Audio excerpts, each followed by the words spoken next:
বাংলাদেশ জিন্দাবাদ জয় বাংলা বললেই এখন আর কেউ বিচারপতি হয়ে যেতে পারবেন না বলে মন্তব্য করেছেন আইন উপদেষ্টা আসিফ নজরুল।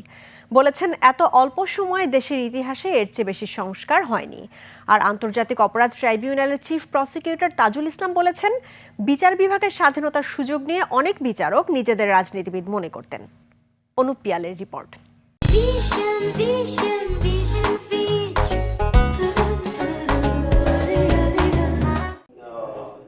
রোববার রাজধানীর সিরডাপ মিলনায়তনে centre for governance studies CGS আয়োজিত বিচার বিভাগের স্বাধীনতা ও আইনের শাসন বিষয়ে গোলটেবিল বৈঠক।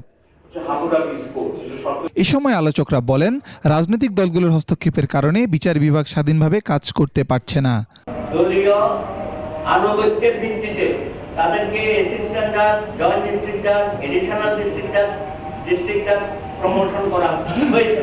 প্রত্যেকটি সময় যেই সরকারি দল ক্ষমতায় থাকে তাদের অনেকখানি ইনফ্লুয়েন্স থাকে বিচার বিভাগের সাথে।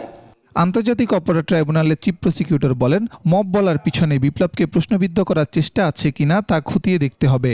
আমি আশঙ্কার সাথে লক্ষ্য করছি যে এই মব বলাটার পেছনে বিপ্লবকে প্রশ্নবিদ্ধ করার একটা মানসিকতা কাজ করে। গণভবনের পতনের যে আন্দোলন, তার সাথে রাস্তায় ছিনতাইকারী অথবা কোনো ধর্মীয় সংখ্যালঘুকে পিটিয়ে বিশেষ কোনো গোষ্ঠীর মানুষ যদি হত্যা করে, দুটোকে একসাথে বিচার করা যাবে না। বিচার বিভাগের স্বাধীনতার সুযোগ নিয়ে এমন কিছু বিচারক আমাদের এখানে ইতিহাসে এসেছিলেন যারা নিজেদেরকে শপথবদ্ধ রাজনীতিবিদ বলতেন, এবং আমি ব্যক্তিগতভাবে এক্সপেরিয়েন্স করেছি।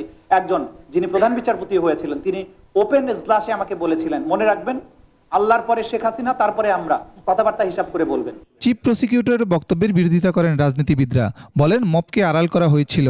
এই সরকার ক্ষমতায় আসার পরে ঢাকা বিশ্ববিদ্যালয়ে প্রথম যেদিন একজন অর্ধ পাগলকে সারা রাত খাইয়ে আবার পিটিয়ে যখন মেরে ফেললো, আমরা কি সেই বিচারটা হতে দেখেছি?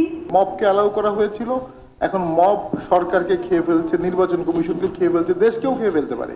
আগে যে ডেইলি স্টার এবং প্রথম আলোতে আগুন দিল, ছায়ানট উদ্দেশ্যিতে আগুন দিল এবং এখানে মব করলো, এইটাকে কিভাবে জাস্টিফাই করবেন? এবং এইভাবে মবকে প্রশ্রয় দিলে একদিন ওই যে বলছে যে নগরে আগুন লাগলে দেবালয়ও রক্ষা পাবে না, কাজে আপনারাও সেই মবের হাত থেকে রক্ষা পাবেন না। আর সরকারের আইন উপদেষ্টা বলেন, আগামীতে রাজনৈতিক দলগুলো চাইলেই বিচারপতি বানানো এত সহজ হবে না। শুধুমাত্র আপনি 10 বছর বাংলাদেশ জিন্দাবাদ বা জয় বাংলা বললেন, এটার ভিত্তিতে আপনি আর বিচারক হতে পারবেন না। আদালত, বিচার বিভাগের স্বাধীনতা প্রতিষ্ঠা করার জন্য যা যা আইন করা দরকার সব আমরা করেছি। সংস্কার আরও বেগবান করতে নির্বাচিত সরকারকে ক্ষমতার পাশাপাশি আন্তরিকতা দেখানোর আহ্বান জানান আইন উপদেষ্টা। নির্বাচিত সরকারগুলো ক্ষমতার পাশাপাশি যদি আন্তরিকতা এবং কমিটমেন্ট দেখায়। অনুপ পিয়াল, 21 টেলিভিশন, ঢাকা।